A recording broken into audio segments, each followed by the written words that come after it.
I'd like to reconvene our meeting for this evening and welcome you to the Coeur d'Alene School District 271 board meeting for May 2nd, 2022.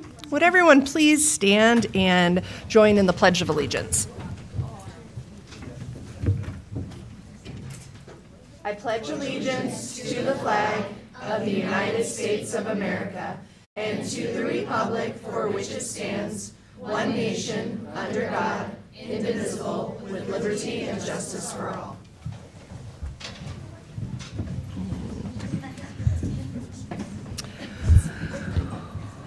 Well, good evening, and I'd like to introduce our participants. Starting at my far right, I'd like to welcome Miss Marianne Southwick, who is our incoming board clerk, and welcome to Coeur d'Alene, Marianne, and we're glad to have you here.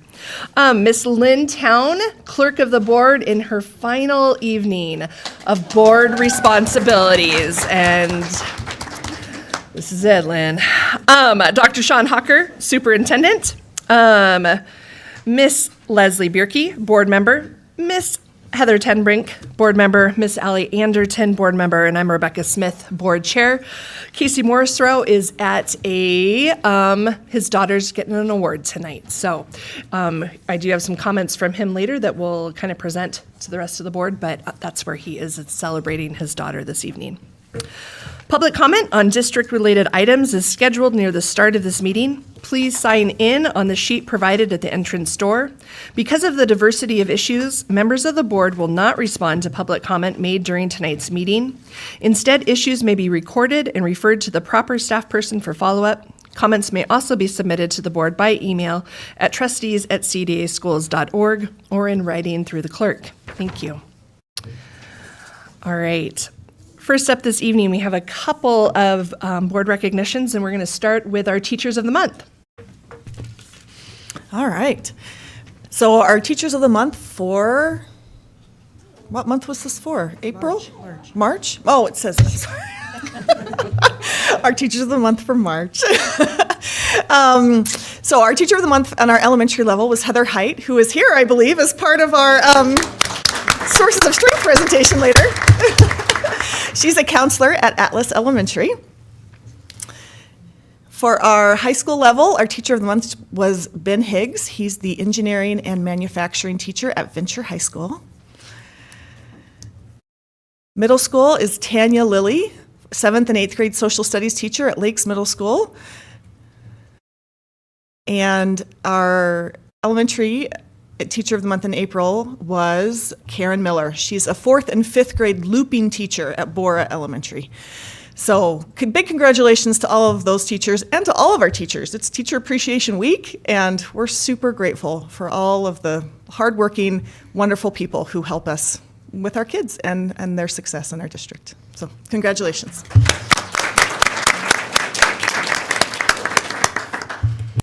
I'd like to welcome Mr. Keith Orchard up, and we're going to hear and celebrate our Sources of Strength program.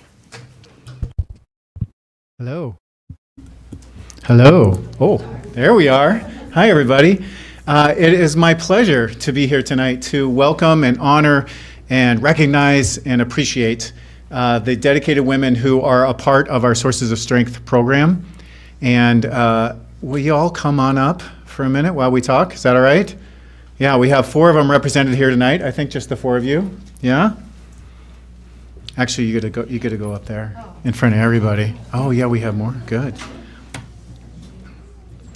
So, Sources of Strength is a best practice youth suicide prevention program designed to promote connections between peers and caring adults and harness the power of peer social networks to create positive norms and culture, ultimately preventing suicide, bullying, and substance abuse.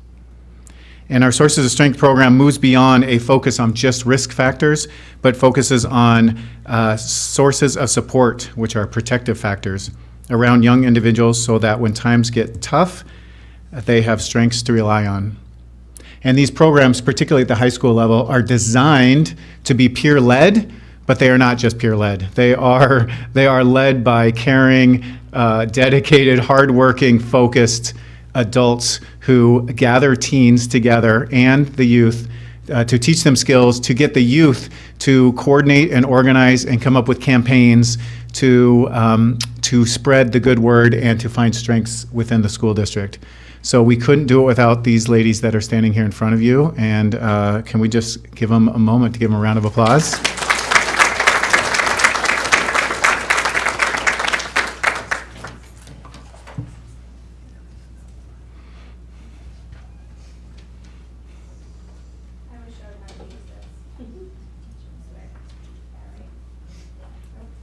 You can do it as you're.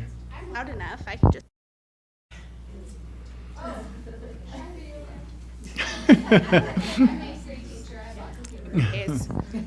Hello. Oh, hi. Okay. I'm Azure Wilson. I'm the director of the program for the district. I just have to say in a few short seconds that these people around me, plus all the ones that couldn't make it tonight, and our adult leaders, peer leaders, they're amazing, amazing humans. And we couldn't run this program without all of them. And so I'm just truly blessed and honored to be working with and for them to give them everything they need throughout the school year. So thank you so much, ladies, and people out there who couldn't make it. Thank you.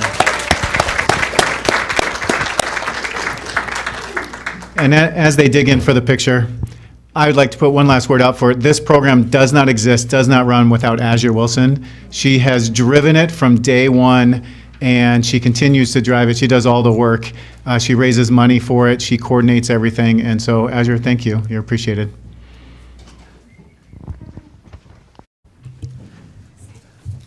Thank you all for that, for all your hard work, really.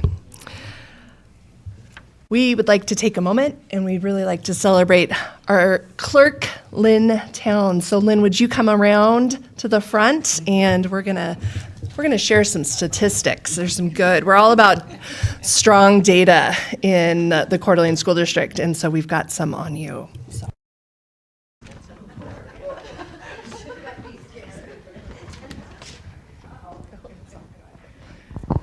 All right. So Lynn, it's a bittersweet night. Really is. 33 years in the Coeur d'Alene School District. 32 years. 32 years. Months and 10 days. Not that you're counting. That's a long time. Lynn is retiring after almost 33 years, including the last 17 as clerk of the board. In her career with our school district, Lynn has worked for 10 superintendents, from Merlin Ludwig to Dr. Sean Hawker. In her role as a clerk, she has worked with 6 superintendents and 25 school trustees. That's a lot of us. Lynn has seen our student enrollment grow almost 70% during her time in the district. Through it all, in good times and bad, Lynn has been a steady, dependable, and insightful resource for our district leaders. We were thrilled to celebrate Lynn as the Idaho School Boards Association Clerk of the Year in 2020. She's been a teacher to many clerks throughout the state of Idaho and our region, often receiving phone calls from people, even in Boise, all the way up here to Lakeland, and saying, Lynn, what do I do? How do I guide these folks? How do I get the information out to our public? She's impeccably organized with a deep knowledge of legal issues, board policy, and district history. She's spent months of her life in this room here, keeping us organized and on track so we can do the work that we need to do. She's done board agendas, packets, and meeting minutes on tight deadlines. She has remained cool, calm, and confident. And even though I get to be the one to say thank you, we're all saying thank you this evening. And I know that there's trustees that have gone before us who are saying thank you. And I think one of the things I especially want to say is that's a lot of trustees, it's a lot of superintendents, but really your work over that amount of time represents thousands of kids and families. And if we're all able to do our work, it's the generations of kids that are impacted by your work. And most of those kids don't know your name, but their lives are different because of the work that you have done. And so we, as trustees, we got you, this is a Heart of the All necklace. All right, it's on a chain, and so it's the Coeur d'Alene, it's the heart with the Heart of the All in it. And the Heart of the All is representative of someone who is steadfast and steady and does good work. And so you are one of the best that Coeur d'Alene has to offer. And so thank you for your work here so much.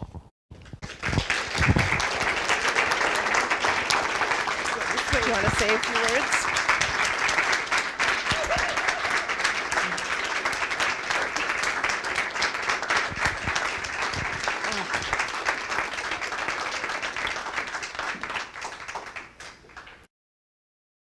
I don't know what more I can say. I have loved this job every minute. I love a challenge. I've said it from day one. Throw me a challenge, and that's what I'm really good at, and it's what I really love. But at the end of the day, and I have this sign up in my office, in the best interest of students. It's all about kids.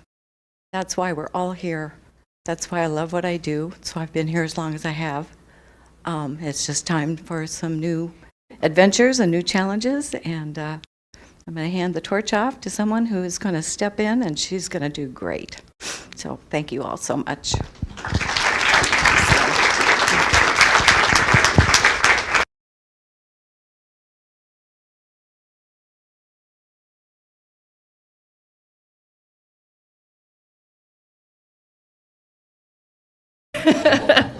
We do. You'll have to check out the necklace afterwards. It's real pretty. So, given that we're all about students, let's hear from the students. So, we have a presentation tonight from Lake City High School. Good evening, esteemed board chair, honorable trustees, superintendent Hawker, district administration, and valued community members. My name is Caden Stone, and I'm the ASB president here at Lake City High School. Here with me tonight is ASB vice president Amber Idema, ASB secretary Hannah Stoddard, and ASB treasurer Court Weber. We have some exciting updates for you all tonight as we head into the last full month of what has been an unforgettable year here at LCHS. The past month has been particularly big for our arts department. Our drama department just wrapped up their beautiful production of Rodgers and Hammerstein's Cinderella a couple weeks ago. Congratulations to Mr. Bell and all of our student cast and crew that worked so hard to make such a great show possible.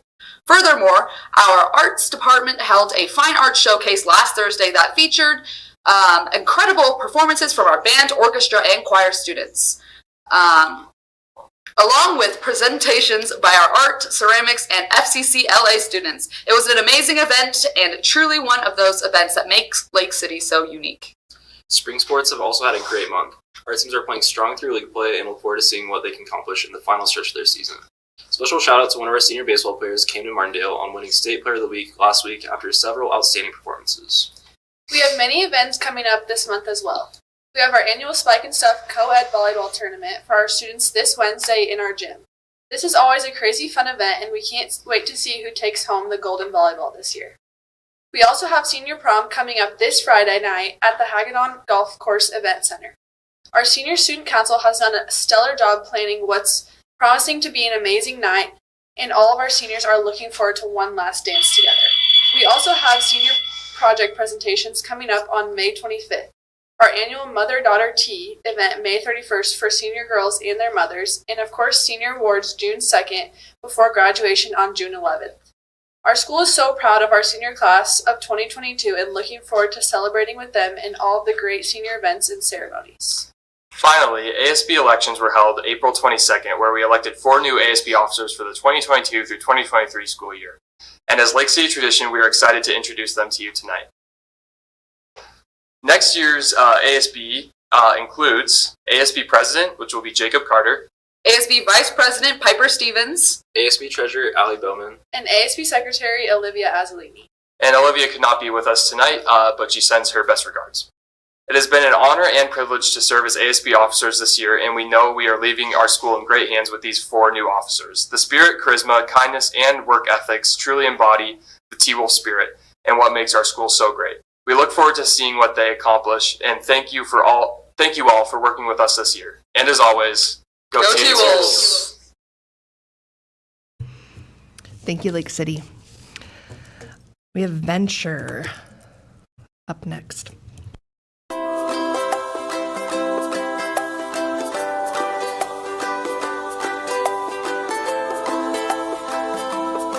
On April 8th, students were invited to the NIC Parker Center in K-Tech to view the career and technical programs offered at the facility. Students interacted with several community employers and worked with a variety of different tools. They also got to operate with heavy equipment under supervision. This field trip gave students the opportunity to learn more about careers in technical education and engage in conversations and discussions with business professionals. Students got to enhance their academic growth and prepare for lifelong learning and success. In April, juniors and a few seniors were given the opportunity to take the Scholastic Assessment Test, also known as the SATs. Since the SATs are a graduation requirement in the state of Idaho and other states, juniors and some seniors came to school Wednesday, April 13th, and took a 4-hour test that is based on everything they have learned since the beginning of school. Freshmen and sophomores were excused that day so that all of the focus would be placed on those testing. On April 14th, school district administrators visited Venture High School for a walkthrough. The administrators visited to give feedback and input to make Venture the best place they can for students and faculty. This is done to improve instruction and learning environments. According to Mrs. Kaiser, it was pointed out that students in every class were noticeably engaged in their activities and that rigorous learning is common in our school. On the 26th of April, students from Mr. Levy's class had the opportunity to bag up saplings and send them off to elementary school so the students could learn more about trees. This is a tradition that has been alive at Venture for going on 25 years. This tradition all started when Venture still had a daycare. One of the teacher's husbands had been bagging saplings for a while, and she got the idea to incorporate it into Venture in honor of Arbor Day. Arbor Day is dedicated annually to public tree planting in the U.S., Australia, and other countries. It is usually observed in late April or early May. On April 28th, Venture students were treated to a farm fresh lunch. This was a joint project between several classes at Venture and the University of Idaho Food Service Management course. Mrs. Baker's culinary classes and restaurant operations students helped with food prep and table decorations. Mrs. Cooley's communication graphics class advertised the campaign through posters and morning announcements. U of I student Anna Humphrey directed the students and created a survey allowing Venture students to share their opinions on the meal. This joint project gave the students the opportunity to try fresh foods, collaborate and plan with each other, while also taking on leadership roles.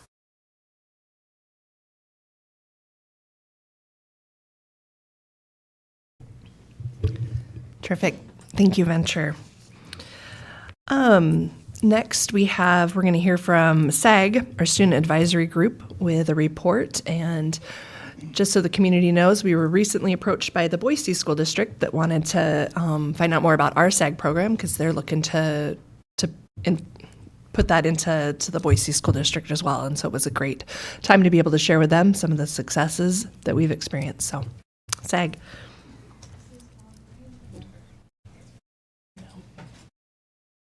Push the button to the bottom till the little red light comes on.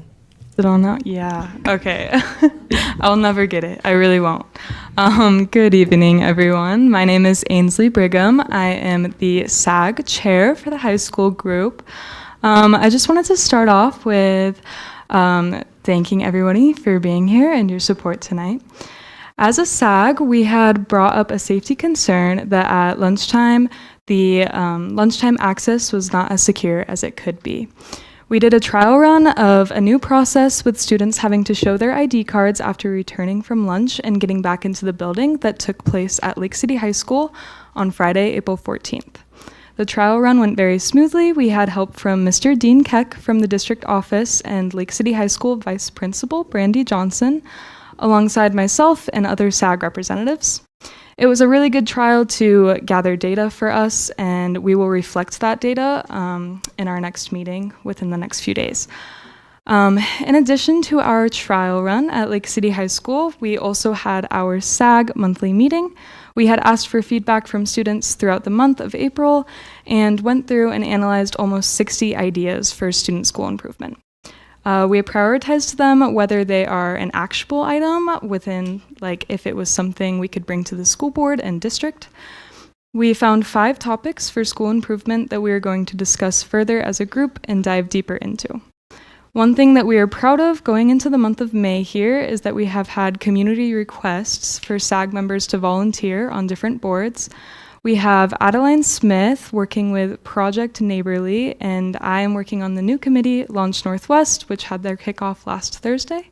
It's been a great experience representing the student voice, and I know myself and Adeline are very excited to dive into things, and again, we always thank you guys for your support. Wrapping up our school year here, the high school SAG, has had one more meeting this month, and then we're going to have a leadership conference at the end of the year, and like kind of an end of the year celebration at Triple Play with the elementary and middle school representatives on May 19th for all of our SAG reps to come together. And then I am going to pass it to my middle school friend, Dakota, for our middle school update. My name is Dakota Kierith, and I'm an 8th grader from Woodland Middle School. I am Jada Loomis, 6th grader at Lakes Middle School. We would like to thank you for allowing us to be here today and giving us your time. Since we last gave an update, we've had a few meetings surrounding big ideas that middle school students would like to see improved. We last met at Woodland on April 11th and discussed ideas to improve cell phone use in class, our school dress code policy, and supporting students with school and work balance. We would like to thank Mr. Lindquist, Mr. Johnson, Mr. Staples, Mr. Bankston, and you, Ms. Anderton, for being part of this meeting on the 11th. We appreciate hearing their views on what we plan to do, especially from a professional level.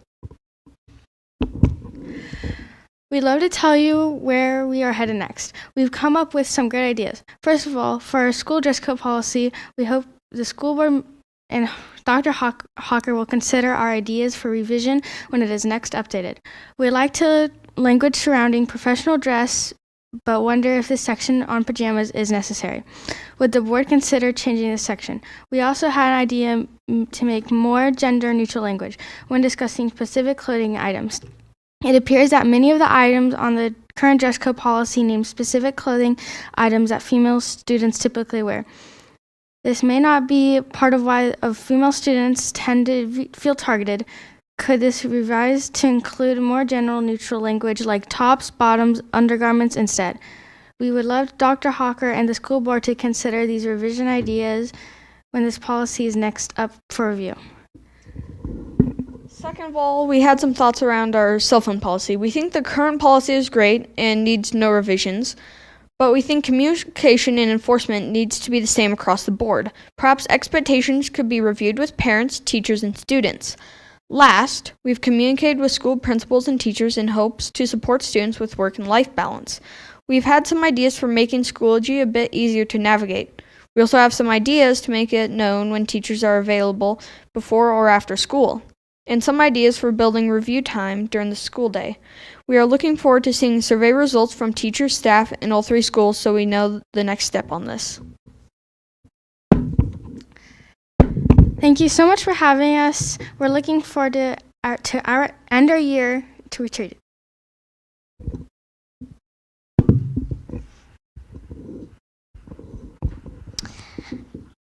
Thank you for your time.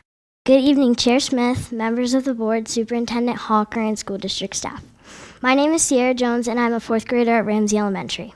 I'll be sharing with you some of the topics we discussed at our last elementary SAC meeting. One of the topics we discussed was kindness and how we can make it more prevalent in our schools. We had Miss Rebecca Comstock, a 5th grade teacher at Atlas, come in and talk to us about kindness. We discussed ways on how we can try to prevent bullying. One of the things we came up with was that we could put signs around the school that say things like bullying isn't the answer or kindness is contagious. Then we realized that the signs, stickers, and sweatshirts that say things like be kind aren't the things that make you kind. So we wanted to have something where it is an annual act of kindness contest. If adults catch kids doing act of kindness, they get a coin. If one class fills up their jar with coins, they get rewarded. We also discussed the topic of mental health. We also had Raylan Loken, a mental health specialist, come in and talk to us about mental health. We talked about how we have counselors that we can talk to when something is happening or we aren't feeling great mentally. But some kids aren't comfortable talking to adults about their problems, but they are with kids. So we wanted to have student counselors, 2 for each grade. Those were some of the topics we discussed at our last elementary SAC meeting. Thank you for your time.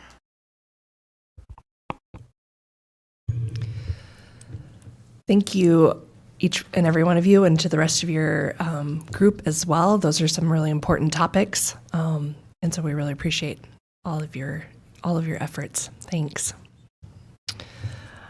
All right.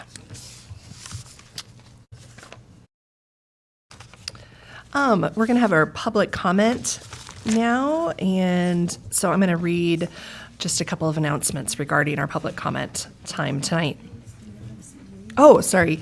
This evening, we are not going to have a CEA report. There has been numerous budget meetings that have kind of begun and that will continue throughout this next month as well. And so Aaron is not going to present this evening. But thank you for all of your work, and to you and the rest of the committee. And I know negotiations will start soon, and so we're thankful for that. All right. Regarding public comment this evening, I want to remind the public that while this is a meeting of the Board of Trustees that takes place in public, it is not a meeting with the public. It is a meeting of the board to conduct district business. The board does allow some limited public comment on district-related items. Those wishing to address the board during this public comment period are limited to one comment, not to exceed 3 minutes. At the designated time, you will be called to the podium. Please state your name and address or your city of residence. If you have additional comments that you would like to be presented to the board, you may provide these comments in writing to the clerk of the board, who will ensure that the board members receive this additional commentary. If you have handouts for the board, please give them to the clerk, who will disseminate on your behalf. Please keep in mind that the board members will not respond to public comment. If I determine that an individual statement is too lengthy, personally directed, abusive, or repetitive, I may terminate that speaker's privilege to address the board.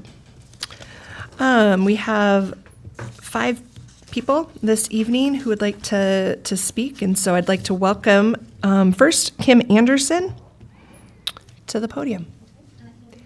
Go ahead and get handouts there, and then they will make sure we all get them. Okay. Thank you.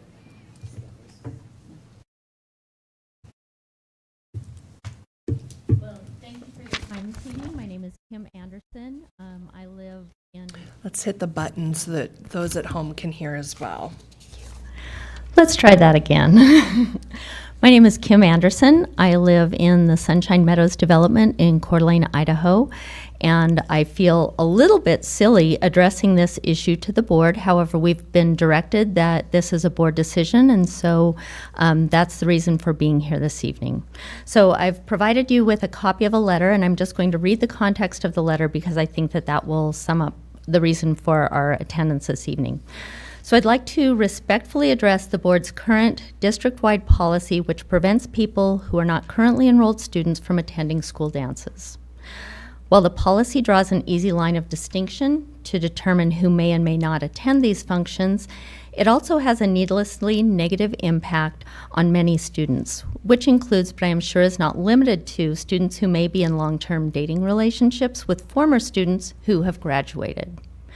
Students in this situation must decide between attending their high school prom alone, which can be especially unappealing to those with a limited social network, or simply skipping the prom altogether. Given the impact of the COVID-19 related limitations that they have had on many traditional high school milestones, many students are eager to have the opportunity to re-engage. Something as simple as attending the prom with their boyfriend or girlfriend would be a cherished memory for years to come. I'm sure graduates would be willing to sign a waiver, provide character vouchers, or complete a special application to be allowed to attend the dance. Young people who exhibit a willingness to take these extra steps to be included in the event would understand that attendance is a privilege and behave accordingly. So on their behalfs, I respectfully request that the Board of Trustees create a pathway for recent graduates to attend Coeur d'Alene School District dances. Thank you for your consideration. Thank you.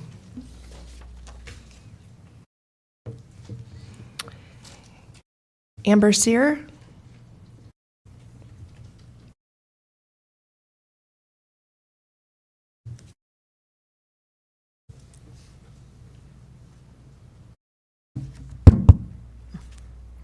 My name is Amber Sear, Hayden, Idaho.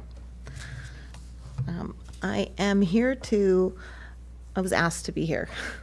I had a curriculum complaint backdated 10/3/21 that I had emailed to info@cdaschools.org that was never addressed. And the curriculum was from my 6th grade daughter who goes to Woodland And she came home because she had to do a passion project, something that was not shared with parents, but is done at the school and only worked on at the school. She had a problem with, this will be your guys' copy, I only brought one. It's called My Interest Survey, and it is from her teacher, Miss Shanholtz, who is her English teacher. Excuse me, I'm not really good at public speaking. She had a problem with, mind you, she was 11 or 10 at the time. She had a problem with drug and alcohol addiction was one of the topics. She doesn't know what that is. That doesn't interest her. And then under the subject of government, there is the Bill of Rights, and then there is Black Lives Matter. And I'm wondering, how is this appropriate for my child, anybody's child? I understand that you guys have a new social studies curriculum that is coming in. And I also understand, Dr. Hawker, that you said that CRT is not being taught. And you guys may not know how it's being introduced, but it's being introduced through CRT, later on changed to social and emotional, later on changed to mental health, later on changed to behavior adaptations. And the only thing that's happening is that they are changing the language. There is a teacher, Miss Melissa Langen from Caldwell, Idaho, who, and I quote, change the label and it's the same stuff. Bummer, they have to do that, but at the same time, heck yeah. Cindy Dion, another teacher in Napa, Idaho, we're just learning how to worm around all of those weird things that are out there. These are teachers in Idaho that are saying these things, that are still implementing certain curriculum that is not supposed to be taught here in our schools, and that you have specifically stated that is not being taught in our schools. I just ask that you really look at the new social studies curriculum that you guys are trying to bring in. Inquired has a foundation in social standards. Castle curriculum also has a social, is also leans towards social and emotional learning. This is my daughter. This is my daughter. And if my daughter comes to me and tells me, Mom, I was really uncomfortable with what the teacher asked me today or what I was being taught, and this wasn't sent out, I had to email the teacher and ask her, well, why is that even in there? I mean, it's 2000, it's 9/22/21 is when it happened. And I spoke with the principal, I spoke with the teacher, and they didn't have a problem with that. They said it was just fine, it was within your guys' curriculum. It fell under the controversial issues and academic freedom, which is the 2340, and then it also fell into, what's the other one? Where the teacher has the right to have supplemental curriculum, and there's nobody holding the teachers accountable. Mind you, most of the teachers are phenomenal and awesome. And we're nearing your 3 minutes. Thank you. But if they have the right to supplement curriculum, then who is holding them accountable and who is watching what they're using in the classroom for our kids? Thank you. Thank you. Stacy Gotcher.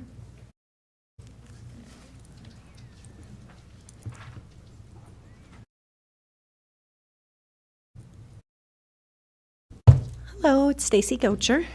Don't panic, I'm not going to make you read this. This is my binder of my kid. It's his life and his history. It contains every evaluation, every OT report, every parent insight form, everything about my child's IEP and 504 history. But you know who has none of it? The school. I had no idea as his parent. I just want to bring to the board's attention, as well as any parents transferring their students into the district from California, that their students do not have any of their IEP or 504 background information included in their permanent CUME files, according to our counselors. Any parent navigating through these challenges needs to be aware that your child's information is more than likely missing and be ready to advocate for your children 100%. This is not a criticism of the district. It is a request to find a way for you to notify parents of transferred students that some states may not share all the necessary information required for a smooth transition. IEPs and 504s are created from input and data and sometimes years of fluid changes in progress. Please help make things more clear for families. Teacher input is also key for forward progress. It was so disheartening when at our last 504 review, only 2 teachers had taken the time to respond to the counselor's request for input out of 8. And 1 teacher told us she doesn't micromanage students. I want to thank the teachers and staff who do take the extra minute from your day to check in when I'm sure your plate is full and you feel like you may not have it on you, because it matters. One more quick thing I wanted to bring up the board's attention. I have no idea what's going on, but something's going on at the Lake City Math Department.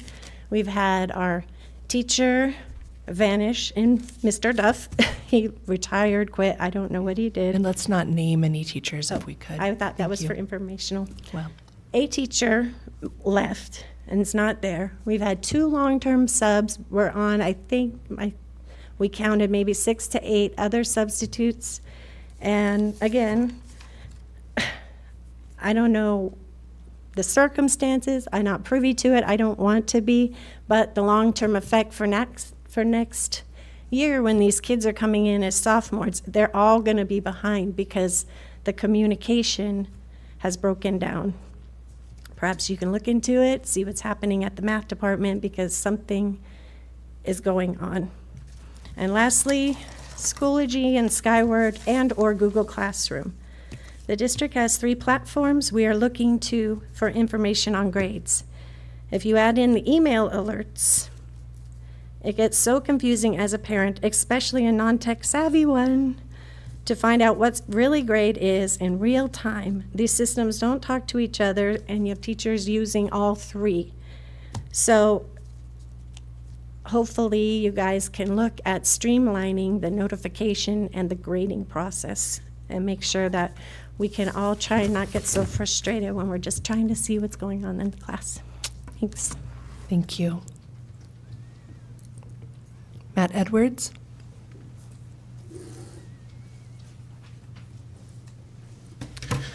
Hello. Okay, back again. Thank you for allowing public comment. On the tails of the subject of CRT in schools, I went and looked at the Coeur d'Alene Public Schools audit report, because the audit that was done in 2019 has been used as a defense for saying, hey, we looked at our schools and this is why they built Portrait of a Graduate, the equity framework, social emotional learning, and all these things that have nothing to do apparently with Marxism or critical race theory or anything like that. However, in the audit report, I noticed something about how the auditors differentiate between equality and equity. And we've heard discussions on the differences between the two.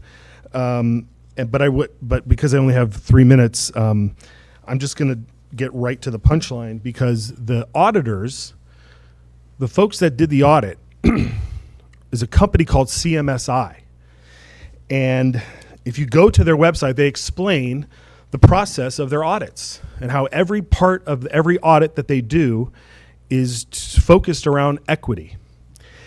And in the Coeur d'Alene Public Schools audit report, it gives a broad definition of equity. This is under the findings in the summary 3.4, and I'll email this to everybody so you have it. Equity refers to treating people the exact same way, while equity refers to a state of fairness that may require inequalities. In other words, equity treatment means treating unequals unequally until they are equal. For example, under a state of equality, children with greater needs receive the same as children with fewer needs. They are treated equally. But under a state of equity, students with greater needs receive greater attention and resources to make up for the difference with children who begin with more. How are you assessing a child who begins with more? What does that mean? What does begin with more? Is that money? What is it? These are general terms that if you know your history, you understand where all this comes from. But let's get back to CMSI, because they were the ones that said, hey, we should do an audit, or you guys, the board at the time, said, let's hire this company to do an audit. And this company in December published 2 articles called Let's Talk About Critical Race Theory. 2 articles on their website, Let's Talk About Critical Race Theory, where it explains that critical race theory is not taught in the schools. No, there is no period 3 critical race theory at Coeur d'Alene High School. There's no critical race theory hour at 10 o'clock at Canfield Middle School. There's no circle time at kindergarten where we discuss critical race theory. And the audit team explains that. Critical race theory is used as a lens for all of the curriculum, for all of the standards and policies that are adopted by a district or by a school. It's a lens by which everything is taught. And when CMSI, the auditors of the Coeur d'Alene Public Schools audit report, and Mr. Edwards, I'll wrap it up here. They explain that it's a lens by which unchangeable facts are explained. Unchangeable facts like a majority of the Declaration of Independence signers were slave owners. That George Floyd was killed by a white man who knelt on his knee. Where Chinese people were prohibited from immigrating into the U.S. All these things is history, and we should learn them, but through the lens of race and everything. So it's a lot of information in 3 minutes. I'm going to email all of you individually and the trustees at whatever, and I would gratefully request a 20 minutes of your time collectively so that I can share with you exactly what this all means. Because I'm sure that this 3 minutes just felt like a fire hose of information that you have no idea what it's talking about. So, thanks. Thank you. Matt Bronner.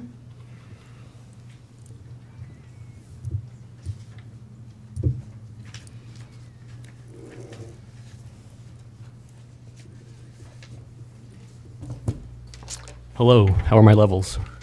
Real good? Awesome.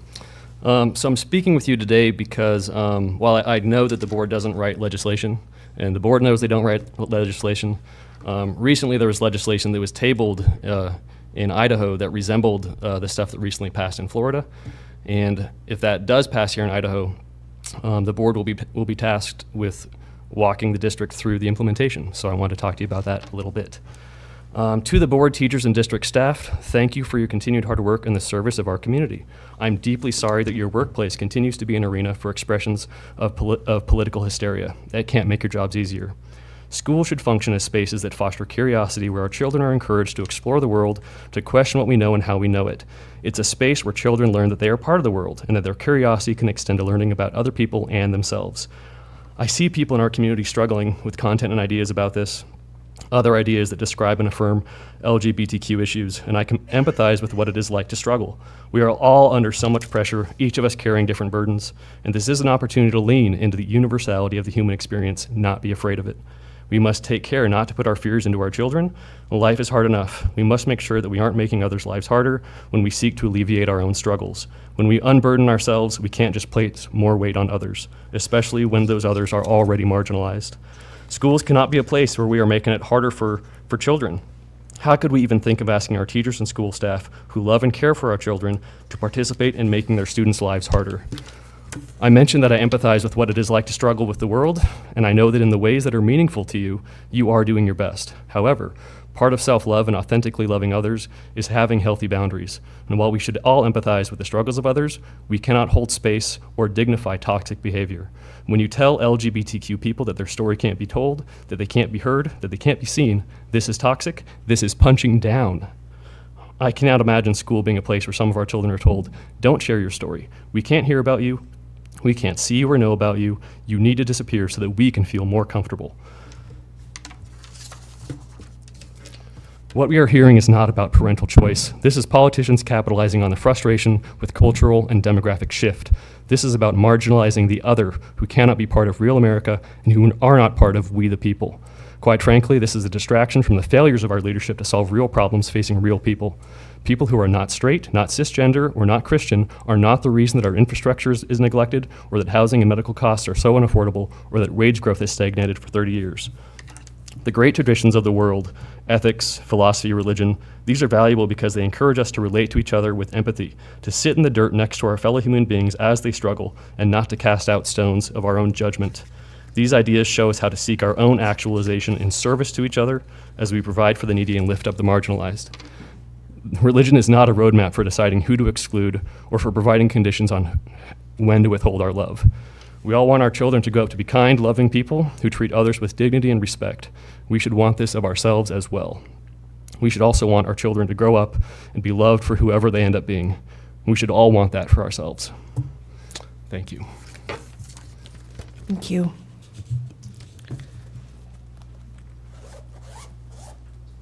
Thank you to everyone for coming and speaking tonight. That's a wide variety of issues, and I know our district staff and ourselves will follow up as appropriate. Thank you.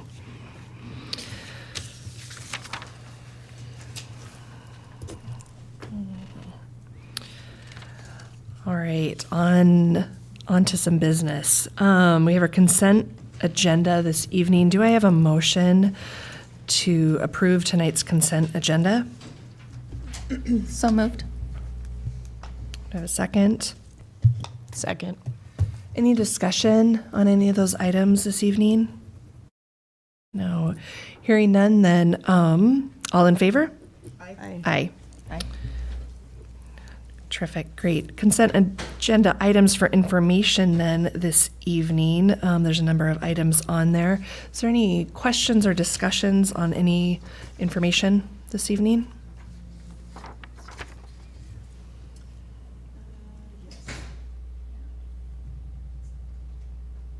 All right, questions? Yeah. I know, I gotta get back to my All trying to get notes there. here. Give me a sec.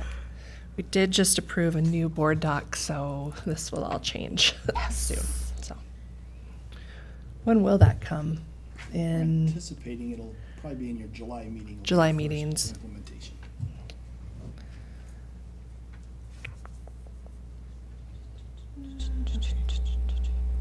I believe maybe there's some questions about the emergency operating procedures. Was that? No, so mine is actually the 9605P, the community use of school facilities. I'm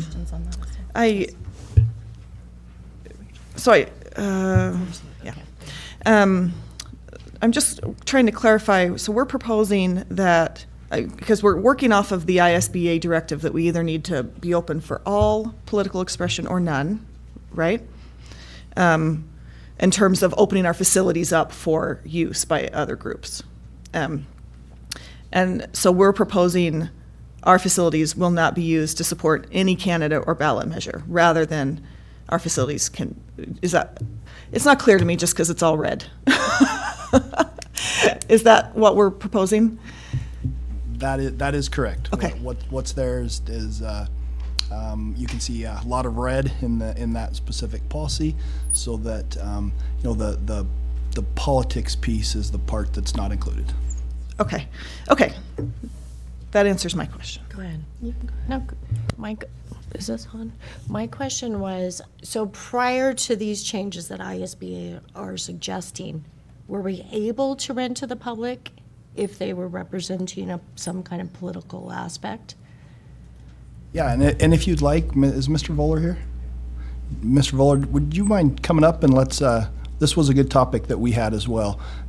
Let's have him provide some information. Yeah, like what's the history of this, and have we had anybody mention that these are taxpayer-funded buildings? Sure. And the limitations that this now places on that. So the ISBA wrote the policy as an either or. So that's why you see red line and then you see that crossed out. So we had a choice of which way we would like to go with it. And so we would recommend that we go at this point with, just kind of because of some of the things that we've seen going on in this area, that we don't go with renting to political entities to our buildings. And so, that's certainly up for discussion. That's our recommendation. This is policy, it's in procedure. So, so that's why we're bringing it to you as a consent item for that. But certainly up for discussion. If the board would lean the other direction, we can certainly entertain that. But it's the recommendation of the administration that at this point in time, we maybe consider going away from that, just based off of some of the lawsuits that we've seen come at the school district and with electioneering on school property as such. And maybe it's. What was our previous policy? It was really vague. It did not address political candidates at all. And we have hosted community forums, town meetings in schools. Those have happened in the past as well. To clarify, would this affect like elections or not? So would we still be able to hold elections in our buildings? I just want to clarify Correct. that. We can hold Okay. elections in the building. This would be for a candidate that would be running for an office that wants to come in and have a meeting, an open house, something like that in one of the school buildings. Okay. Is there any feedback, since it is just procedural? If there's feedback for the, It's just informational tonight, right? We're not. this is a procedure, so we wouldn't, but we can give feedback to procedures. And so if we have feedback for the, for the district. Administrative procedures aren't voted upon. We just share those out. But we can give feedback, and then they can also bring those procedures back to us with some of our feedback if we need them to. My personal feeling is, given that we had to either do everyone or no one, no one is probably my vote, just because I don't know if it would always be clear in people's minds that the use of the school building was through rental process, not through some sort of endorsement or agreement from the school system. So, yeah, well, yeah, in support of, or opposition to any candidate or ballot measure is what it says.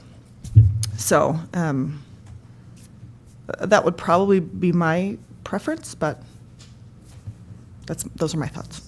I'm assuming since ISBA helped write this that they've consulted with legal as far as not being a First Amendment infringement issue at all. Yeah, as you witnessed at the law conference last week, everything that we do get from Idaho School Boards Association, that is legal representation to help guide you and guide us all as we put these practices together. So absolutely, and I think I would concur with Trustee Tenbrink's comments that's the conversations that we had. It's not like we want to close our doors to people. We really want an open community and be able to use our facilities, and we really strive well, I think, to accomplish that.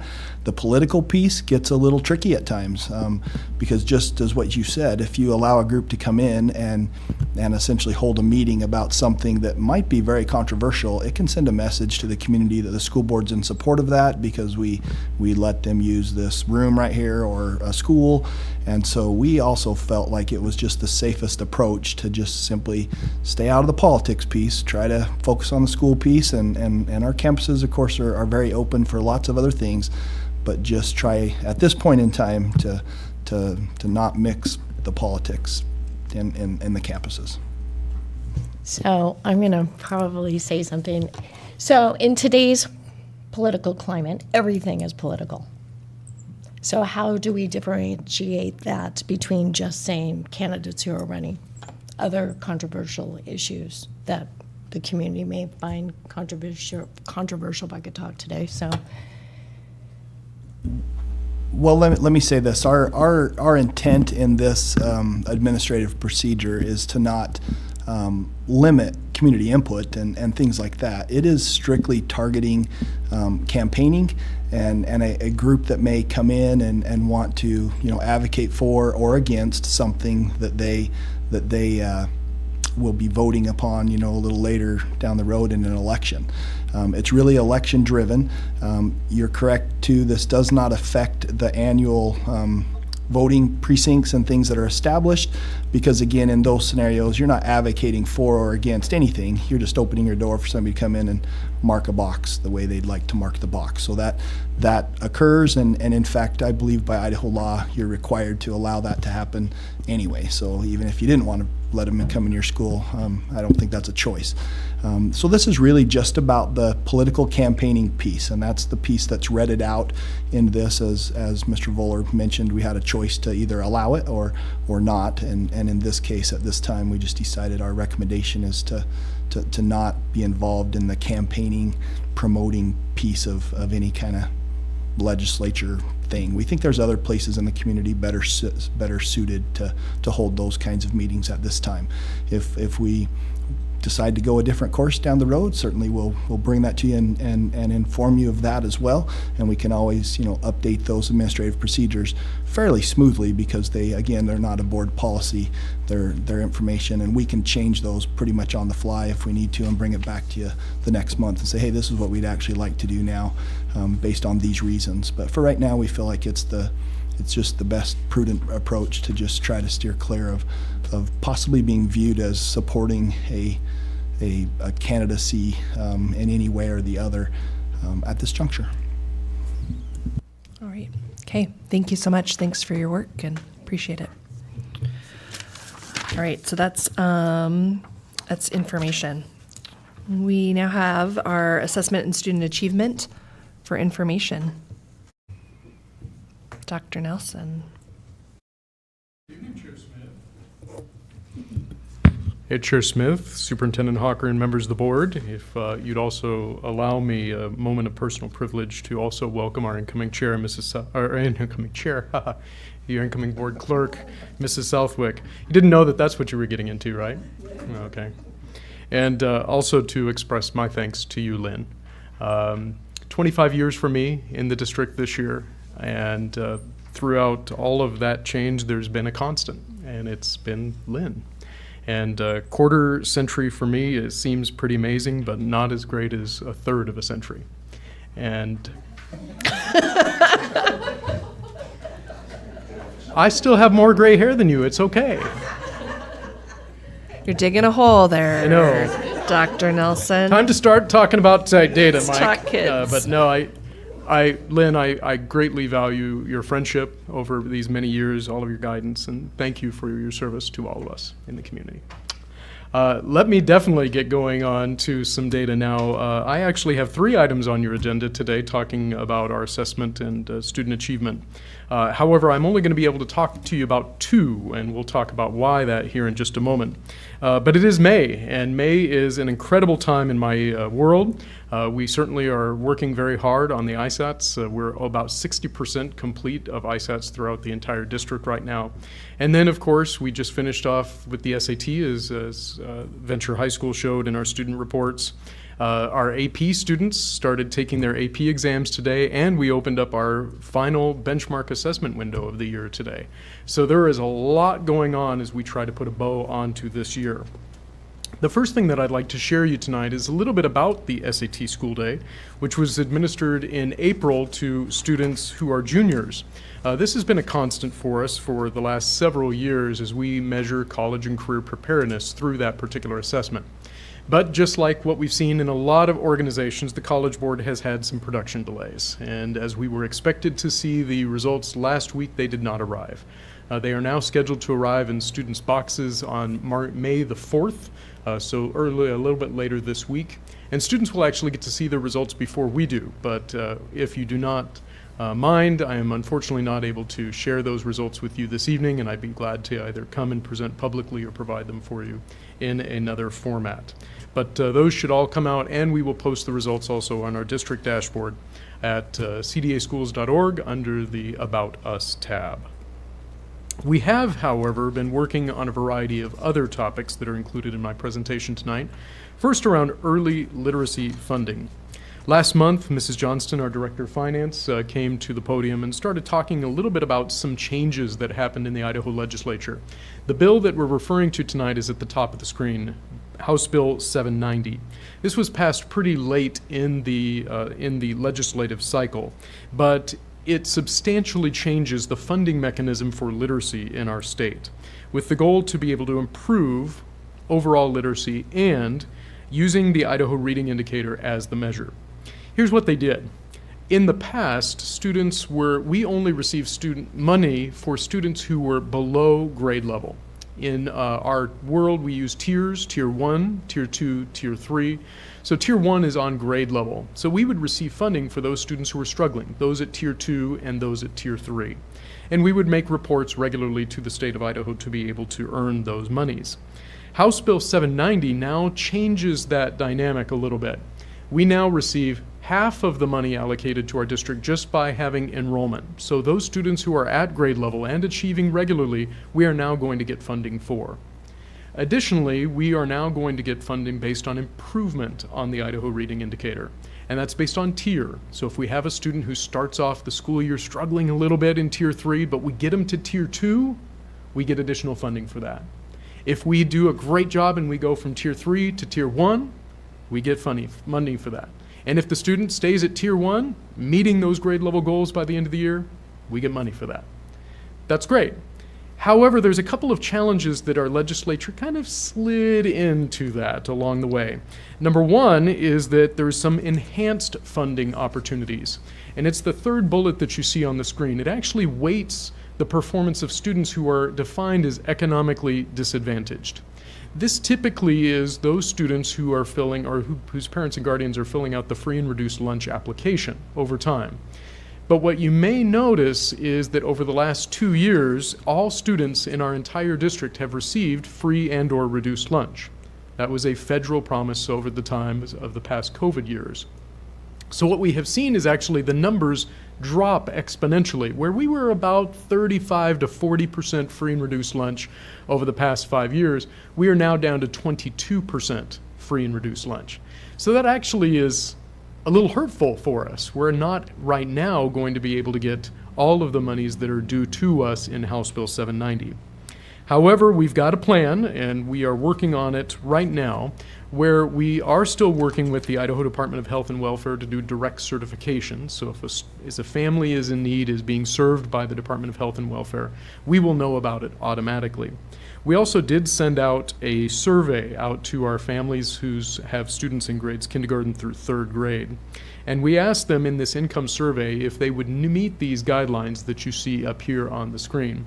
And fortunately, with the good work of our technology department, our Director of Communications, Mr. Scott Mabin, we've now received almost 400 responses to that, and we'll be able to update those students before the state uses those calculations at the end of May and middle of June.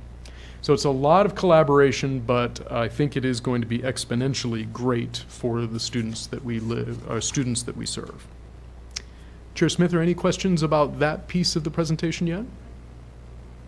Yeah, thank you. Can you go back to the part about Tier 1 students? Sure. Because I want to make sure that I heard you right. So if a student comes in at Tier 1, maintains at Tier 1, which some of our students do, how does that affect?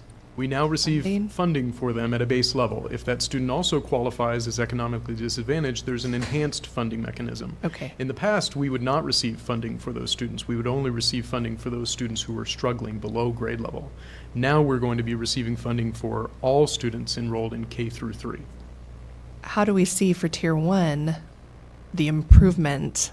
I mean, that's always been my question with this state testing assessment is where's the growth for our Tier 1 students? Absolutely. So there are different blocks that you see along the way, and certain cut scores place you in tier 1, 2, or 3.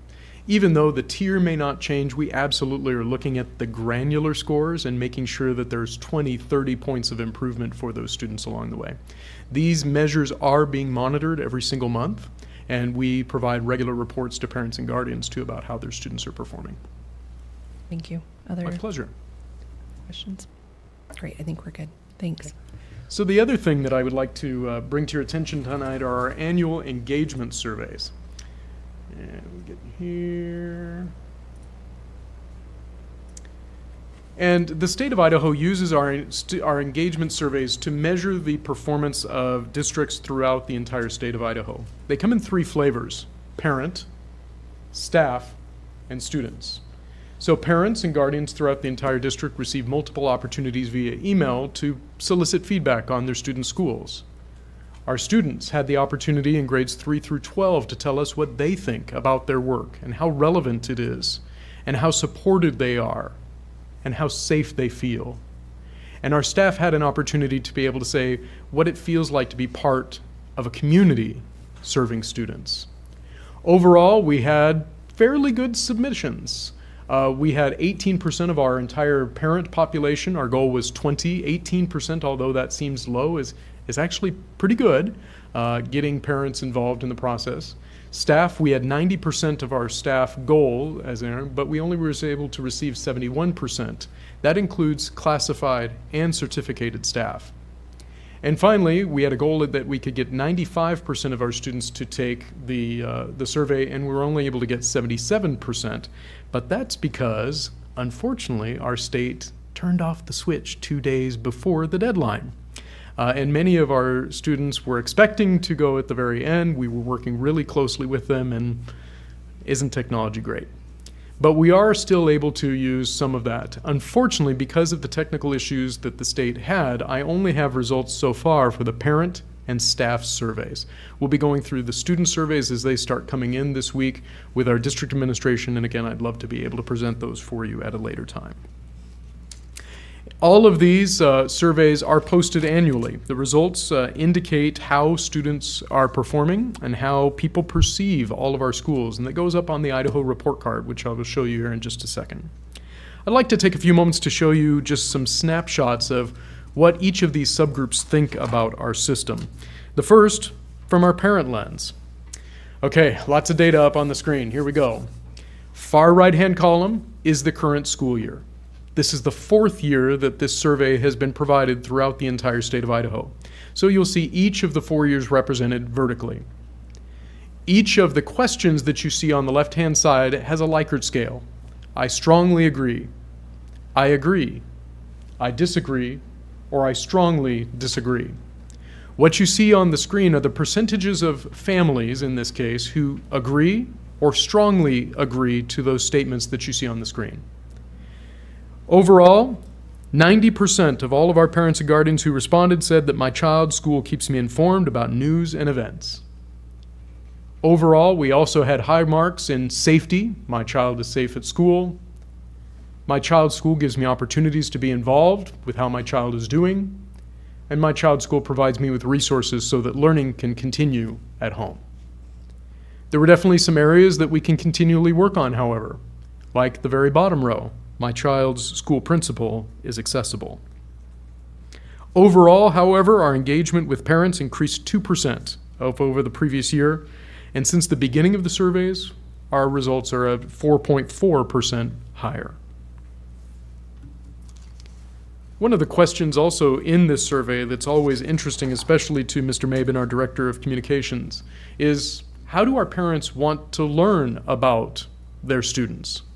Well, a great majority of our parents and guardians said they would like to receive regular emails from us, followed by text messages and electronic newsletters. Electronic newsletters, oddly enough, though, have been going down since we've been using them.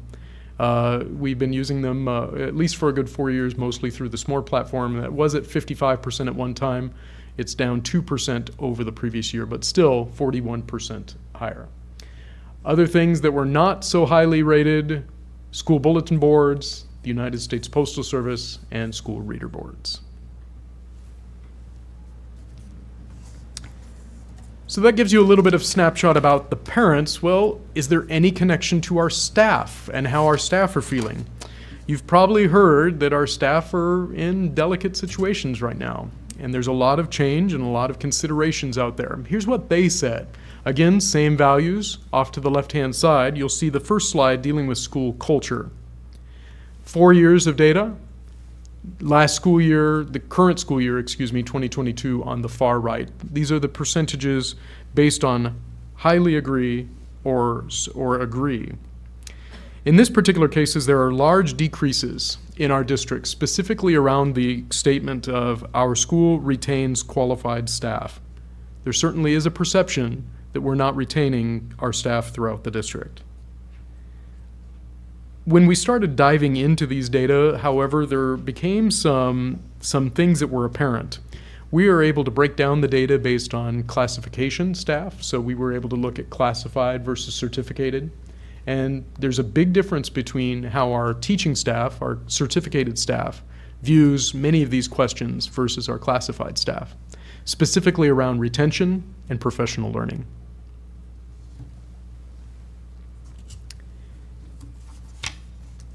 The other two areas in the staff survey are around resources that support student learning and support for staff. Overall, again, we unfortunately received low marks in the statement of our school has enough support staff to meet individual student needs, a 9% decrease over the previous year. We also had some unique ones that popped up. Our school has up-to-date technology to support student learning, dropped 5% over the previous year. And our school has adequate facilities to support student learning, was down 7% over the previous year. When diving into that one specifically, most of the negative feedback was in our middle schools, which, as we know, are getting very full.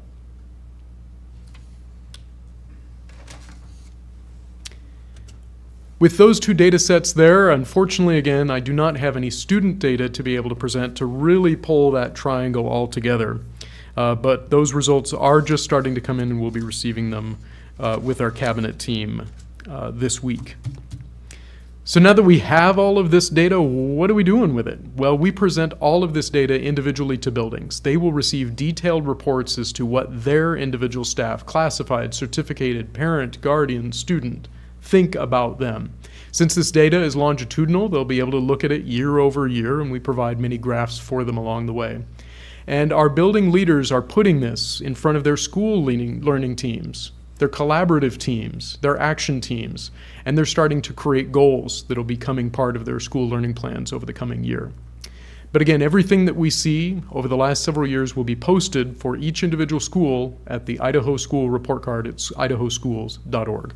That will happen when all of our state results for testing are also populated. So I wish it were more complete, but I hope it was informative for you. May I stand for any questions that you have? Any questions? I guess just one comment though that I had when I just noticed it this time. It goes back to that comment, Dr. Nelson, that you made about our school has enough support staff to meet individual student needs. And I guess I would just relift that up as we enter into budgets and moving forward. Dr. Hawker, I think when our teachers are saying that and they're on the front line of our kids, that's a concerning statistic that is kind of just baselined out for a number of years. So thoughts on that, or what we need to consider as a district? Yes, thanks, Chair Smith. My initial thought is that unfortunately we had probably over 60 unfilled positions this year, and the vast majority of those were assistants to our teachers and things that, again, every position in the district is part of an integral web of support that is needed. And so when you have those kinds of vacancies that we were just unable to fill, it creates extra strain because those positions did have a need, and now somebody else is kind of having to do double things or whatever. So we're working very diligently to try to fix that and address that. We're hoping too that maybe as we continue to get less sickness issues, COVID-related issues, whatever we might want to say, perhaps there's more individuals that are available to work. but we're definitely aware it's a challenge, and we've been, I think I've sat in at least 3 or 4 different meetings here in Coeur d'Alene alone, where we continue to hear the report that there's 3 jobs for every 1 worker. So it's going to be a constant challenge to try to fill these positions. So we're gonna work very diligently at it and do our very best, because we know that these positions are very much needed for our teachers. Thank you. That's helpful. Thank you, Dr. Nelson. My pleasure. All right. I think we're up for high school schedule alignment. Dr. Hawker, do you want to start? Sure, I'll start. Appreciate the board's participation in a board workshop we had a couple weeks ago to really have this conversation and really share out some very thorough thought exchange input that was given to us by our community and our students and our staff as well. And I thought we had a pretty good workshop at that time. I know we always cram about 1,000 things into every one of your workshops, so there may be some additional questions that you might have today, so we would do our best to answer those questions today. But before you can see the recommendation that I put together, and I think it's important for us to say that this has been a long process, and as many pros as there are to making a decision, there's some cons to making the decision, and so I know that's why this decision has been a tough kind of a wrestling decision for many years.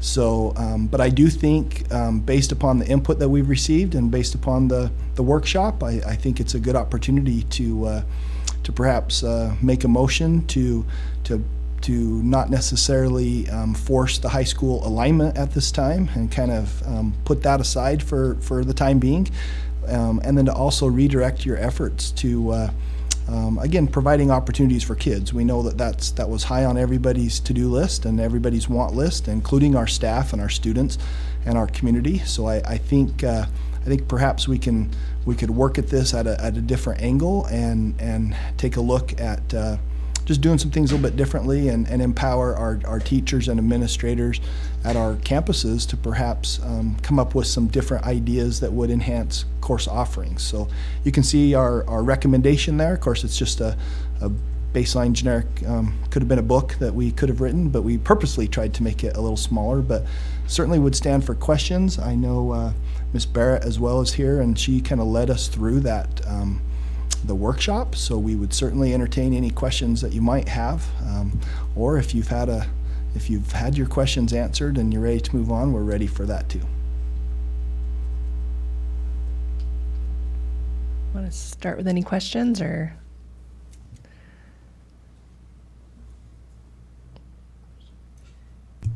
I am interested in addressing the different graduation requirements. I feel like that was something that was highly approved. They want the same graduation requirements on the thought exchange. Now, changing graduation requirements kind of requires some sort of change in schedule. So do you have thoughts on that? Sure, I do. Realistically, the graduation requirements for what I'll call the core courses, they are in alignment with each other. The difference really is your electives. Lake City High School is able to offer double the electives, 24, over the course of a 4-year period of time, where Coeur d'Alene is about half that with 12. So that's lots of folks would argue that's the benefit of a block schedule, allowing students to take some additional courses. I think we also heard, we heard from high school SAG representatives, we heard from lots of high school students over the last year and in this survey and this work as well as even years before.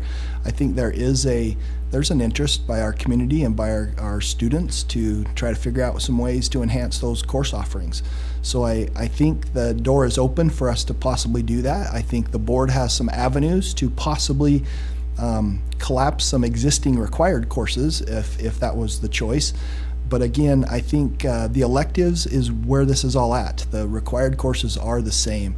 So it also may be that, you know, Coeur d'Alene High School, where they're currently at the 12 credits, you know, their staff and their administration could come up with some idea that perhaps closes that gap of electives and creates a whole lot more opportunities for students. That door's obviously wide open for them to go down if they so choose. So it's really the electives piece. And I guess I really just don't have much else to add to that. Coeur d'Alene High School also, you know, just we know that there's some space constraints. The campus itself, the school is older and laid out just differently, and so, you know, it's a lot to evaluate and look into. It's not so easy just to blink and say, let's offer, you know, 10 new courses at Coeur d'Alene High. You got to figure out where those classes are going to go, who's going to teach them, and then of course, you know, how's that schedule drive that. So I think our best approach is with our teachers and with our administration at that school to come up with some ideas.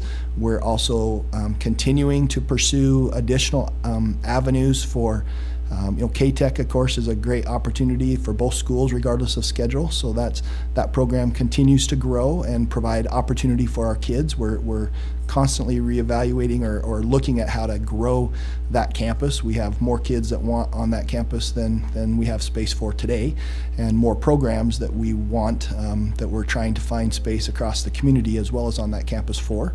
We're continuing to enhance, you know, I think one of the big things in the survey that you saw was really dual enrollment opportunities for kids. And we have a great avenue here with North Idaho College to continue those dual enrollment opportunities, whether it's on their campus or our campus. So I think there's some great ways for us to continue and even grow some more choices for all of our students, as well as give Coeur d'Alene the kind of a blank slate to say, what do you want? Because we know that they have performed very well, and that they have some values in what they're currently doing that we want to be sensitive to, and without perhaps the demise of Lake City and having to, you know, perhaps change their schedule for the sake of creating the alignment and take course offerings away from students. I think the more we can provide those opportunities, the better. I just make a comment. I think that's true. I think the more we can provide those opportunities, the better. And I think that also applies at Coeur d'Alene High School. I mean, when we're talking electives, we're talking band or weights, but we're also talking, if you take AP Government, now you've turned a one semester class into a one semester required and a one semester elective. Like, we're talking foreign language, we're talking many of the classes you need for college prep are technically electives. So we're not just talking fluff classes with electives, we're also talking serious learning, you know. Absolutely. So. No, yeah, we're not suggesting that we need more fluff courses, perhaps maybe some, but the primary it's those advanced, those additional courses that you just referred to, that we need to have those opportunities for our students. For the community that maybe hasn't seen this recommendation, the second part of the recommendation is that the administration work with CHS to identify avenues to increase course offerings and present those opportunities to the school board in December of 2022. So can we revisit that? Because I want to make sure that that's not just it comes back, but I want maybe a firm, we're going to implement something in fall of 2023, because I think we've heard clearly that our CHS students especially, and then I'm going to come back to Lake City here in a second, deserve more opportunity, so that no matter what, they have that. So is December 2022 of coming back to us enough time then to implement something in 2023? So I have directly asked that question, and I would certainly love to invite your assistant superintendent of secondary schools up to the pulpit to let you also hear from her. Good evening. It was originally fall, and I think it was my suggestion to push it to December, thinking that that was a more reasonable timeline. This morning, I know at the Coeur d'Alene High School collaboration, they discussed it as a staff already. So I just, under the guises that the world is your oyster, get creative, this is your charge, and that was amenable to the CHS administration. All right. So we could anticipate increased opportunities then in the fall of 2023 for our CHS students. Is that what I'm hearing? And what was the vibe, I guess, if I can use that word, over at CHS? Optimistic. I can't speak for the teachers, but the administration viewed it as an invitation and an opportunity. This, of course, has to coincide with our finance director and making sure that we can afford more teachers and more opportunities, and space will be a consideration, but they're up to the challenge. Okay. I do want to read, Trustee Morris was not able to be here, and I want to read what he kind of sent on his behalf. And Dr. Hawker and Lynn have received this as well, so it is public record. On behalf of Trustee Morriser, though, he says, first, I would like to thank our staff, students, and families and community for their engagement in this important conversation over the past few years.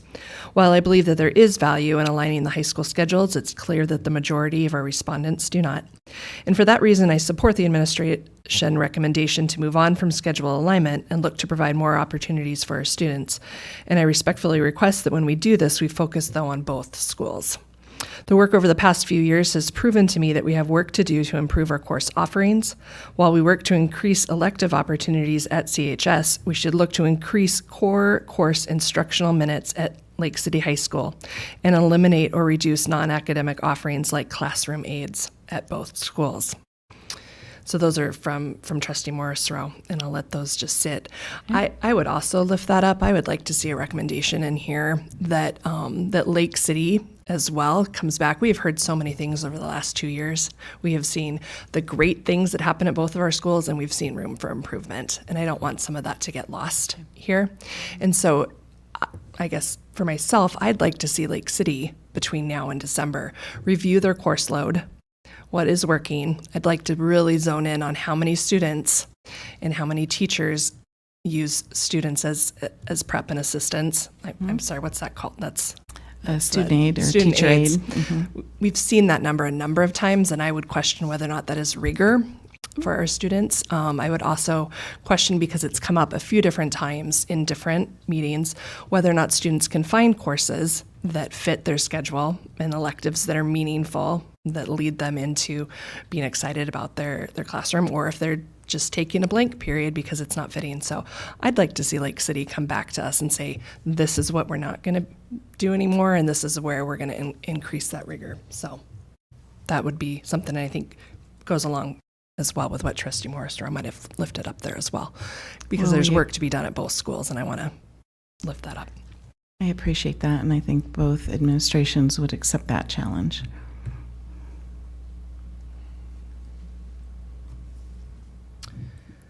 I guess one last thing, since I've been in that process now for 2 years, is it's been a lot of work, it's been a lot of meetings, it's been a lot of reflection. Our schools are doing good things, but this is an opportunity, I think, for both high schools to challenge themselves, to push forward, to better serve the opportunities that our kids deserve, and to really push them academically. So, to add to that, I have not been here for the whole process.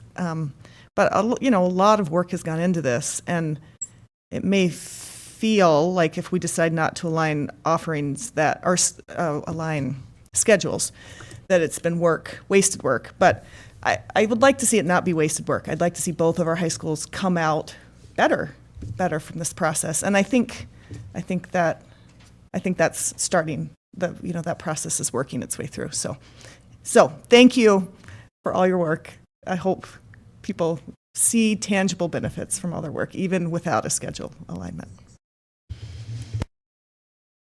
Dr. Harker, do we need a motion this evening?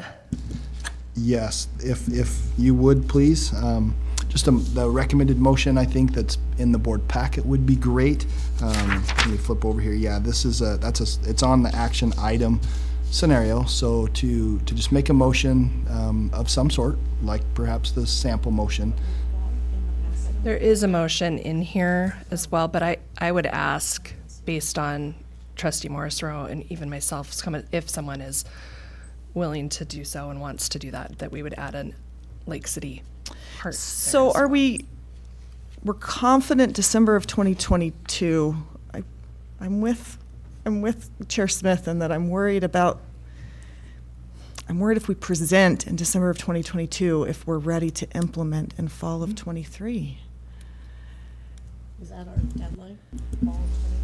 Well, it'd we've be already nice pushed to. it back another year, and so it'd be nice to have, if we don't push, this is my feeling, if we don't say that we want this to come back and to make a change, that it would, who knows, barring another pandemic or anything else, you just never know. So I just want to make sure that I mean, given fits that our academically. high school counselors start meeting with 8th graders in like January, Yes, no, it's there's no doubt. As Assistant Superintendent Barrett reported, we had put in the fall, maybe even the winter, but the reality is, as you said, middle school students start to look at schedules coming in very early. There's a lot that goes into the perhaps addition of courses, from staffing to space, and then also students in high school, your 9th through 11th existing graders, they start to pre-register for coursework right after the new year starts. The calendar year, right, starts in January-ish. They start to do that work, and so there is a lot to put in. But I also believe that we can be prepared with that recommendation. It's possible that recommendation comes back and says, look, this is what we need, and this is how much it's going to cost, and perhaps we can only afford a portion of it, and that's what gets implemented.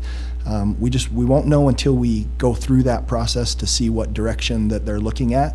As I mentioned too, there's some internal opportunities where you could perhaps get a recommendation to, as a board, to just drop a PE requirement, or to drop the tech requirement, and that doesn't necessarily cost money, but opens the door to 2 additional electives for Coeur d'Alene High.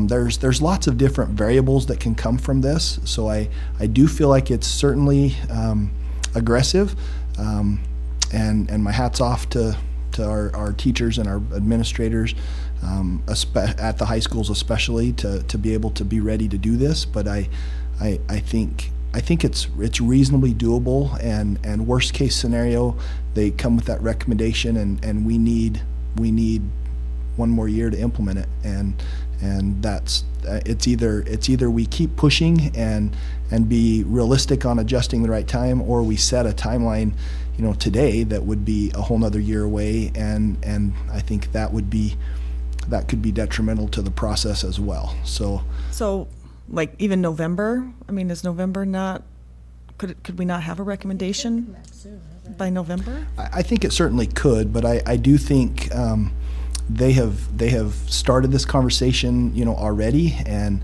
I think they feel a little more comfortable, whether it's a November meeting or a December early board meeting. That's not much of a difference of time anyway as you're headed into the holidays. So we felt like the December timeline could give us perhaps a little more fluff there. So let me pause there. I see Ms. Barrett. I can give the rationale because it would be December 1st. Yeah. So with teachers wrapping up, coming back in the fall, I just thought the bulk of the work would be October, November, and so December seemed kind and fair. Okay. For a recommendation. I mean, I'm just thinking, like, if we decide we want a board workshop on this, then, that's another, but, okay. So maybe if you make a motion, maybe it is with the intent, maybe we put that in our motion as well, that our intent is to implement in fall of 2023, just as a reminder to everyone that is what we are pushing for as a district. So, okay, so, and here, do you have a proposal? Lynn helped take some motion. There you go.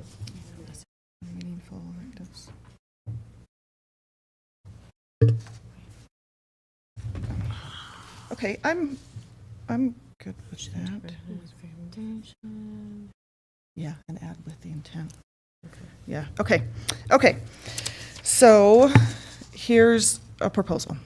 A motion to recommend that, I motion to recommend that we not require the alignment of the high school schedules, but that administration works with CHS to identify avenues to increase course offerings, and Lake City administration works with Lake City to review current course loads and opportunities for meaningful electives, and that both of those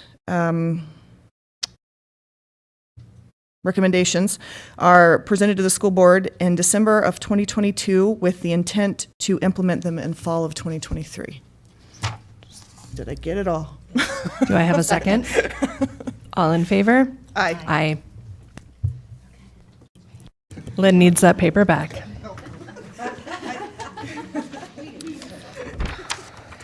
And thank you again to all the work that has gone into that, the community support, and where we have landed. So have fun rethinking through our catalog. So thank you.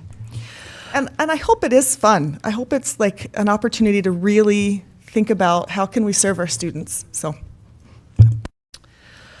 All right, we have policies for action then, and we each have, there is some recommendations here. So we have policy tonight, 1120, taking office, and there was no public comment received on that. We do have policy 1610, trustee conflict of interest, and no public comment received. I'm going to ask that we move 3001 down to the next. We'll do that separate, I guess. And then policy 7710, bond continuing disclosure and certification requirements, and there was no public comment received on any of those. Down at the bottom of this sheet that Lynn gave us, there is motions for consideration. Does anyone have any discussion on any of those three policies? Hearing none, do we have a motion? It would be a motion to approve policies. I'll go ahead and move to approve policies 1120, 1610, and 7710 as presented. Is there a second? Second. All in favor? Aye. Aye. And then let's go ahead and take a look at 3001, which is the enrollment qualifications, entrance placement and credit acceptance. There was a public comment on that, and it has to do with a preferred name. And so we have discussed, there's questions in our board book about that. And so Trustee Anderton, would you like to do a motion with the different language? Yeah, I there? had So why don't asked you- that we modify the language on that to include a legal name given other than on the birth certificate. So I will move to approve policy 3001, including modified language, that all students be enrolled under the name given on their certified state birth certificate or other reliable forms of identification. Is there a second? I'll second. All in favor? Aye. Terrific, great. Superintendent Hucker, we are on to informational items, and the first section there is new and updated curriculum. Is there any information or presentation regarding that this evening? Only if you have any specific questions. This is all information at this juncture that's planned to present, obviously, to the board here tonight and go out to the public for community input. Katie's here as well that could address any questions or anybody might have about all of those curriculum conversations. Terrific. I do want to let the community know maybe what those curriculum pieces are. One is a middle school family and computer science. Consumer science. And consumer science. Yep, thanks. A middle school computer coding class, a high school medical assisting class, a high school engineering technology shop 1, high school medical terminology, high school strings and things, and high school computer programming and software development 1 for Python. So, any questions on any of those? Are we also putting social studies curriculum out? It's not on the agenda. Oh, yeah. Gotcha.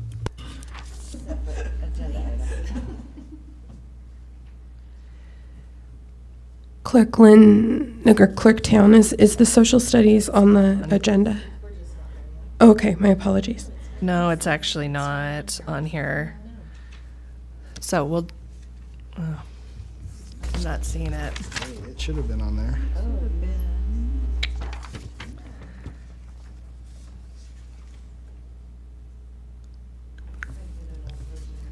Yeah, the posted one does have it. Okay, so let's, can I just look here in our Number 10 on your board packet online. packet, okay. In the official board book posting. thank It is on there as this coming up and as another item. Oh, okay. Great, so. Follows policies for information. Okay. Terrific. Trustee Chair Smith, may I just offer that we are not going to bring before you medical assisting just as yet, nor are we bringing before you strings and things. Okay.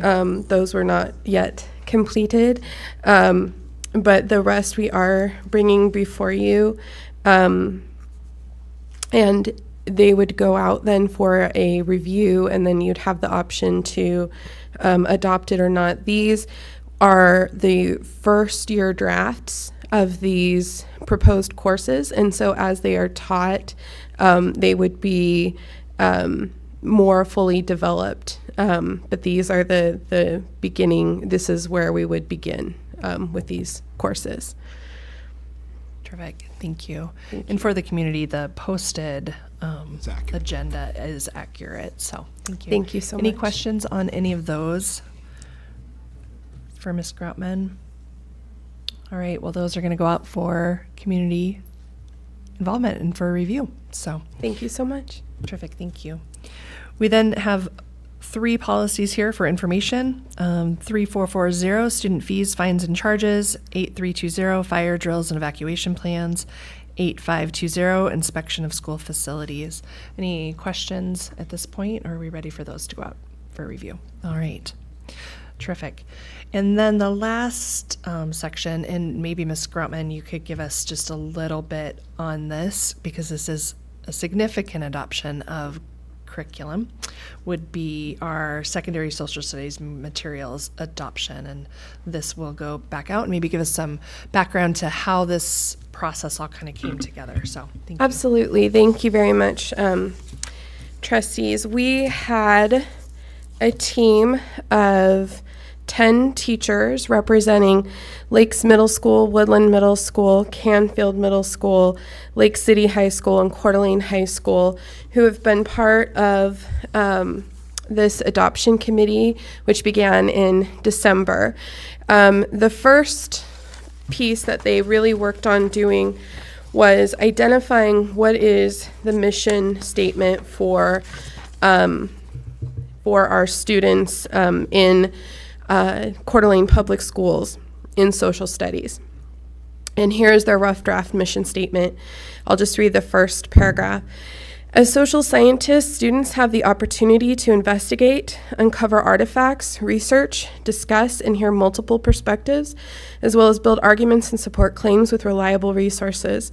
Students should act as historical thinkers to investigate past events, make real-world connections to their lives today, find relevance to the topics, and infer future impacts.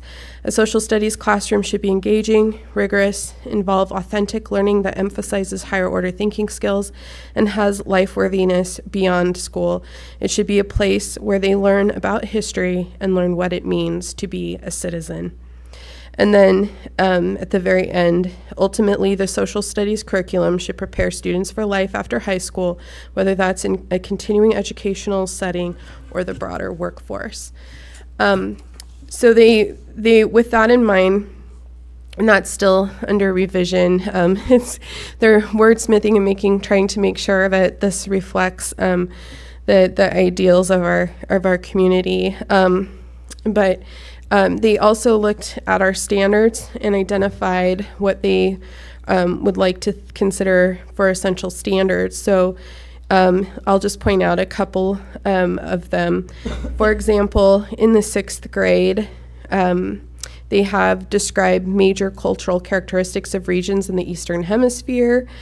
In 7th grade, they're going to work on identifying the technological advances developed by ancient Greco-Roman, Middle Age, early modern, and modern societies and civilizations. So in the 6th and 7th grade, it's really about world cultures and ancient history.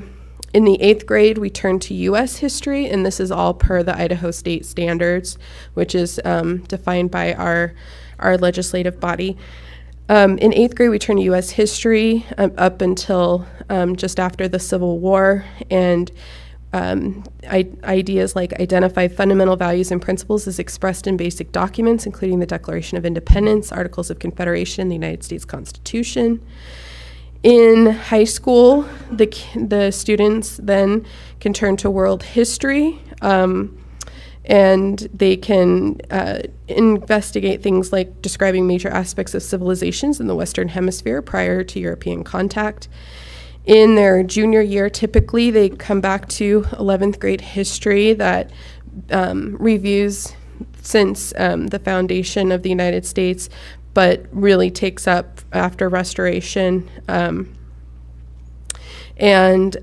So an example would be analyze the role of government policy in the economic development of the modern United States, provide and evaluate examples of social and political leadership in American history, analyze the cause and effects of expansion of the United States.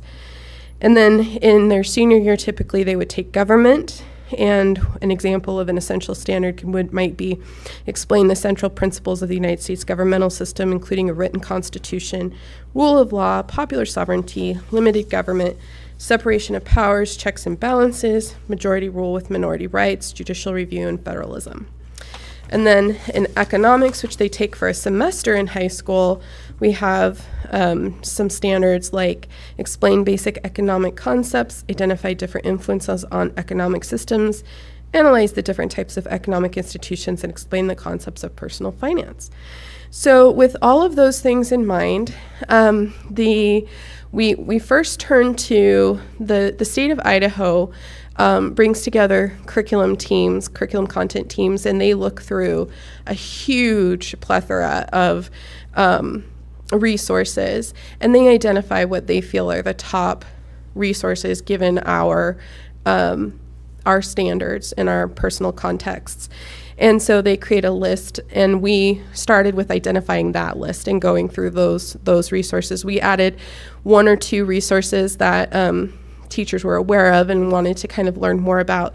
In the end, we ended up with some decisions, and we found that for 6th and 7th grade social studies, they would really like to use the same text because it covers the entirety of what students need to learn in those standards, which is really why we want to ground ourselves in standards first, because then we can select resources and make sure that it fits the standards. So their choice for that was National Geographic World History, Great Civilizations, Ancient through Early Modern Time. For 8th grade social studies, their choice was U.S. History and American Stories, Beginnings to 1877. Which again fits within the what you would be expected to learn in 8th grade. For world history, they preferred Savas High School World History. For U.S. history, they preferred United States Modern Times by McGraw-Hill. For government, they chose Magruder's American Government by Savas. And for economics, they chose Economics 2018 by Houghton Mifflin Harcourt. So you can see they really did look through a variety of resources and selected the ones that they truly felt best fit our context. And I will say this is the first adoption where there was 100% consensus on every text, eventually by every person on the committee. So that was exciting. And so we would respectfully ask that we be allowed to put this out for a 30-day, a month review until the next board meeting, so that we can get input from our community. We have them ready to be viewed should you decide to take action tonight to allow them to be reviewed. We have them ready for review at the district office, and anyone who wishes so can come to the district office and ask to look at any of these texts and review them. And I stand for questions. Any questions? All right. Hearing none, terrific. These will go out for review for 30 days, and we encourage the community to come and check them out. So that'd be great. Thank you so much. Thank you, and thank you to the team. That's a lot of, it's a pretty large academy there that participated, so.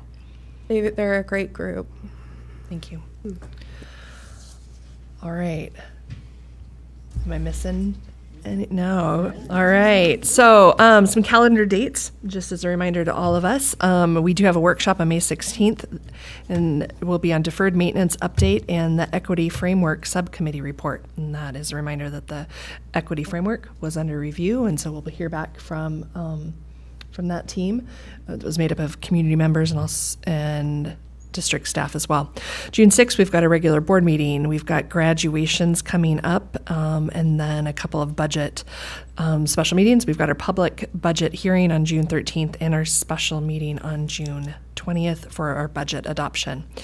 So, any other questions or comments?